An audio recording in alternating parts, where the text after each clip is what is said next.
Another tale well calculated to keep you in suspense. You would think that the people who are closest to you are the people you know best. But sometimes you discover that they are the very people you don't know at all. People who live in a private world, a private room. And so, Suspense brings you Room 203 by Milton Lewis.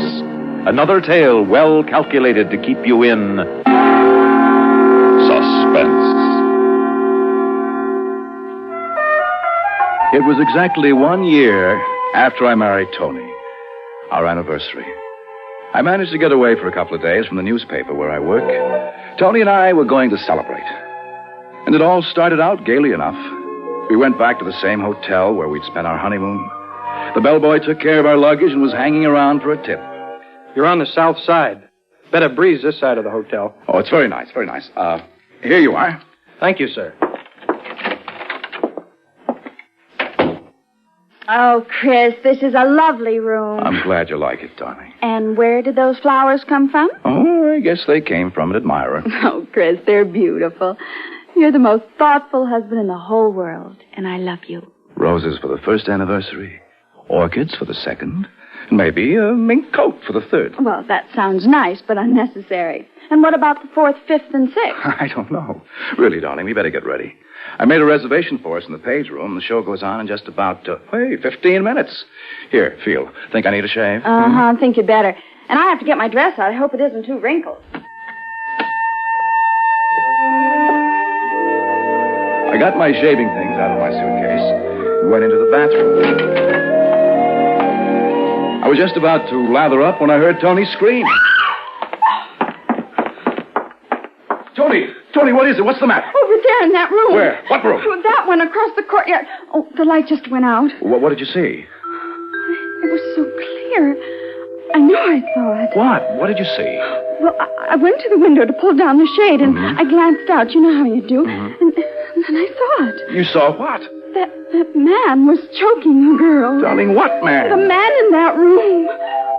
He just kept choking her. It was awful. All right, sweetheart. Don't be upset. It's all I right. never saw anything like it. Chris, do something. All right, I'll call the police. The police? Why the police?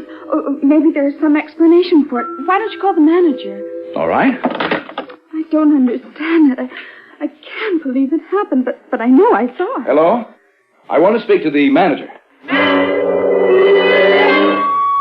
While I was talking to the manager, I happened to glance at my wife.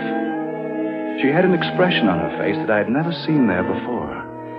It was a strangely poignant look, frightened and defeated. I'll never forget it. Come in.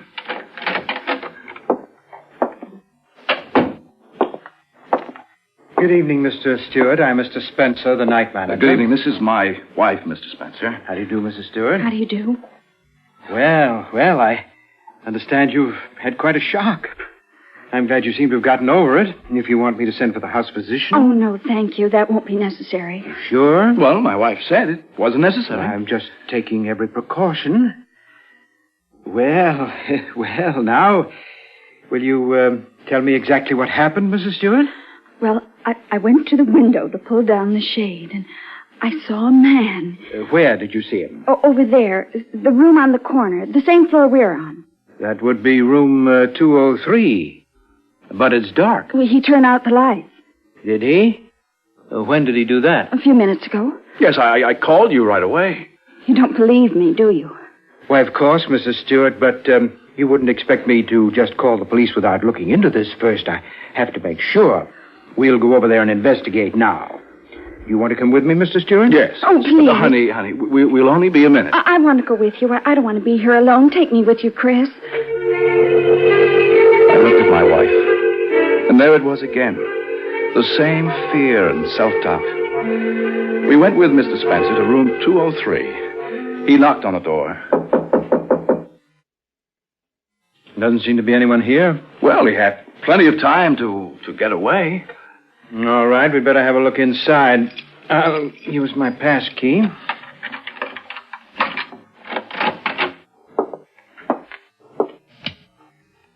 Come in. There's no one here. All right. Is this the room, Mrs. Stewart? Yes. Yes, this is the room. They were standing right there near the bed. Well, the room doesn't seem to be a bit disturbed. Everything is in place. Bedspread isn't even wrinkled. But I tell you, I saw it. I did. I know I did. Maybe it wasn't this room. Yes, it was this room. I recognize this chair. Mr. Spencer, does any other room have a chair like this one? No, this is the only chair of this kind in the entire hotel. Each of our rooms has its own decorating scheme. But, Mrs. Stewart, perhaps... Don't look at me that way. I tell you, I saw it.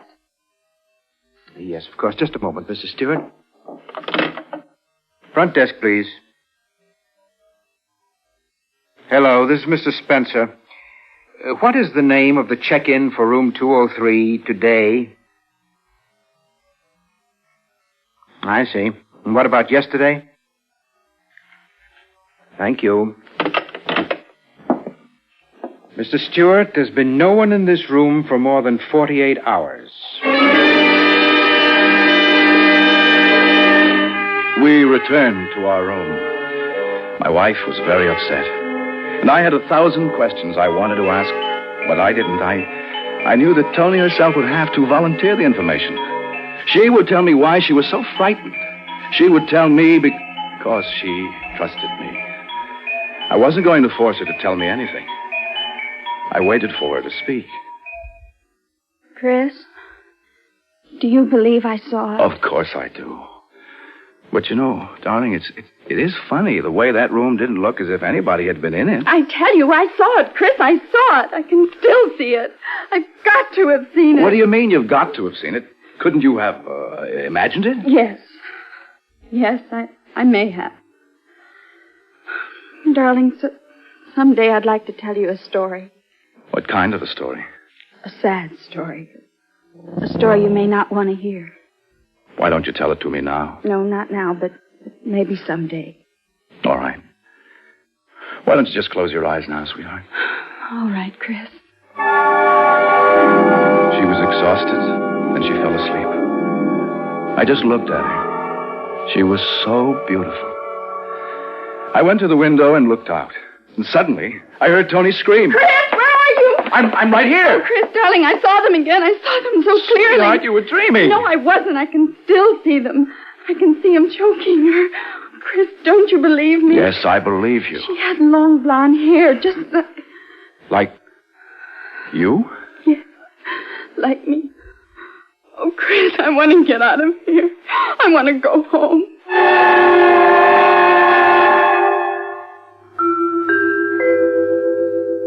That's a very fascinating story you tell me, Mrs. Stewart. You see a man strangle a girl from a hotel window, and now you seem to doubt the evidence of your own senses.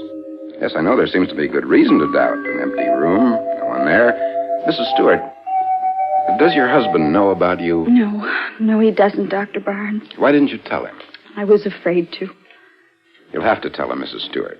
I think that's part of the problem. You don't believe me either, do you, Dr. Barnes? You don't believe me at all.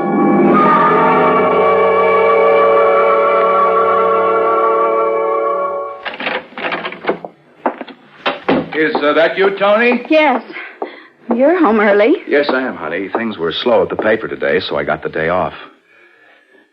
Did you go to the city? I had some shopping to do. And I had lunch with Claire. Anything else? Oh, that's all. Who is Dr. Barnes? Why do you ask about him? You saw him at 10:30 this morning. I followed you. Are you spying on me, Chris? I heard you make the appointment on the phone this morning before I got up. I had a right to follow you. Why, I just went for a checkup. I wasn't feeling... You don't go to a psychiatrist for a checkup, Tony. I don't like secrets. Do you love me, Chris? I love the girl I married. I'm still the same girl. Are you? The girl I married didn't hide things. All right, Chris. What do you want to know?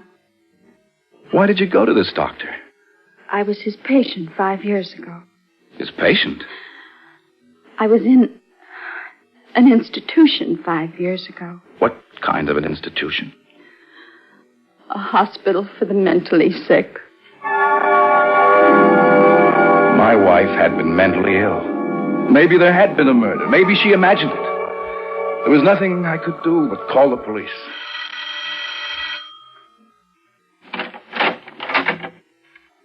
Good evening. I'm Detective Green, homicide. Please, come in. This is my wife, Mrs. Stewart. How do you do, ma'am? How do you do? What's the matter, Mrs. Stewart? Nothing. You look at me as if you know me. No, I don't know you. Let me explain, Detective Green. I've seen you before. You're a reporter on the Examiner. You must have a good memory. It's been a long time since I covered police news. Well, it's part of my job. What's up? Well, a few days ago, my wife and I decided to spend our anniversary at the Towers Hotel. And, Tony looked out of our window across the courtyard and saw a man strangle a girl. They were in room 203 of that hotel. But you see, when the manager checked, the room was empty. And it hadn't been occupied for 2 days. Did you get a good look at the man, Mrs. Stewart? Pretty good. What did he look like? Well, he was a man of about 45. His hair was dark, but rather thin. Go on. He was about your height. 5'11". Go on. Any distinguishing features you remember? Well, he looked a lot like you. Like me? Would you turn to the side, please? Sure. He looked exactly like you. He is you.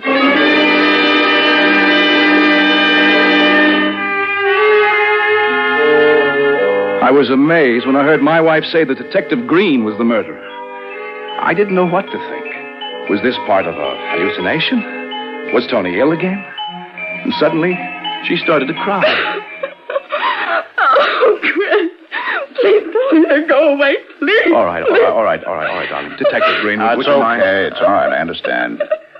You'd better get your wife some help as soon as you can. Oh, please, please. Okay, Miss Stewart. The case is closed as far as I'm concerned. Good night.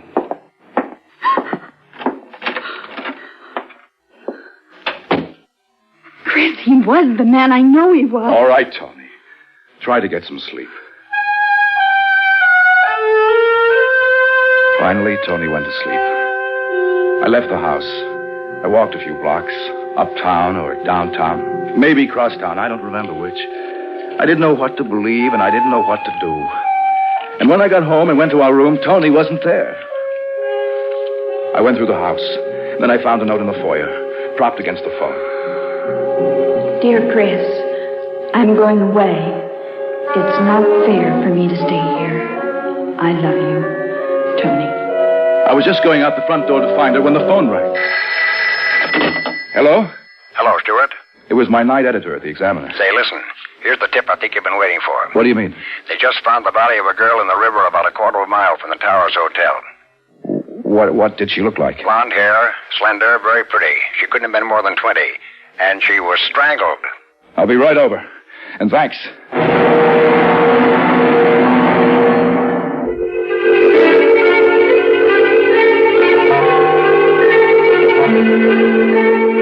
Writing that note, Mrs. Stewart, was an act of weakness. If there's anything we've learned, it's that you can't run away. I'm not going to let you stay here tonight. But where can I go, Dr. Barnes? Where do you want to go? Home. That's where I think you should go. Dr. Barnes speaking. Who? Mrs. Stewart, it's your husband. Will you speak to him? Oh, yes. Hello, Chris. What? Are you sure? No. Chris, you're not just saying that Where? Give me the address. Okay, I'll take a taxi and meet you there. Bye.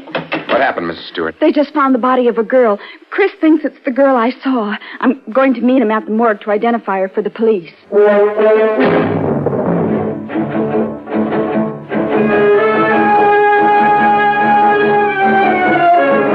I could feel my heart skip a beat when I saw Tony.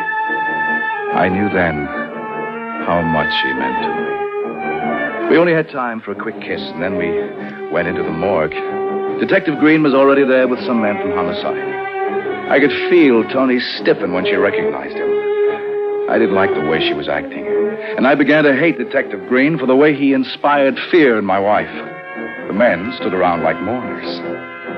Detective Green lifted the sheet, and he turned to my wife. Is this the girl you say was strangled, Mrs. Stewart? No. Are you sure? Yes, I'm sure. All right, gentlemen, that's all. Thank you for coming here, Mrs. Stewart. Take me out of here, Chris. All right, darling.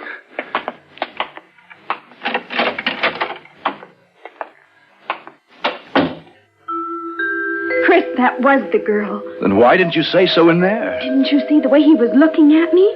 She's the girl. I'll never forget her face, never. And he killed her. You take a cab and go right home. Well, where are you going? Never mind. I've got something to do.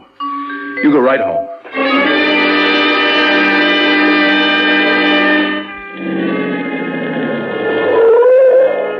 Here you are. Keep the change.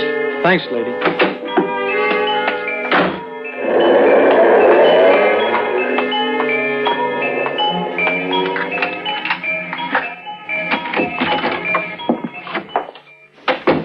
Good evening. Detective Green. What do you want? I've been waiting for you. No, don't try to go. I have a gun. What do you want? I know you recognize Julie. And I know where your husband is. He's talking to the chief. You know what I have to do, don't you? No, I don't. You're the only living witness. Why did you tell your husband I was the man you saw? You were the man I saw.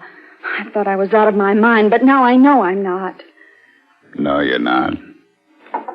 Would have been better for you if you were. But the manager said the room was empty. That's right, for 48 hours. But 2 days ago, I stayed in room 203. And I kept the key. And then yesterday, I took 202 with Julie. I made a suite of 202 and 203.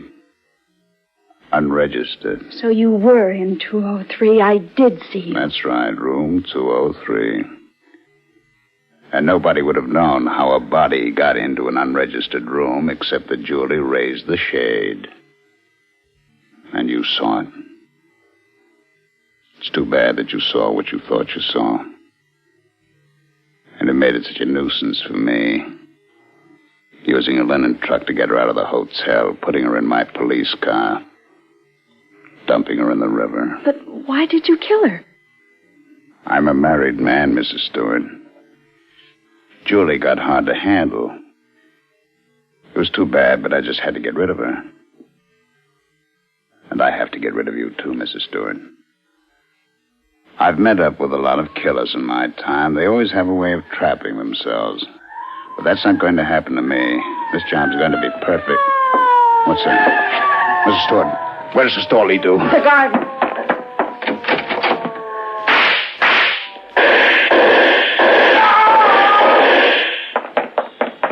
Tony! Oh, Chris, what happened?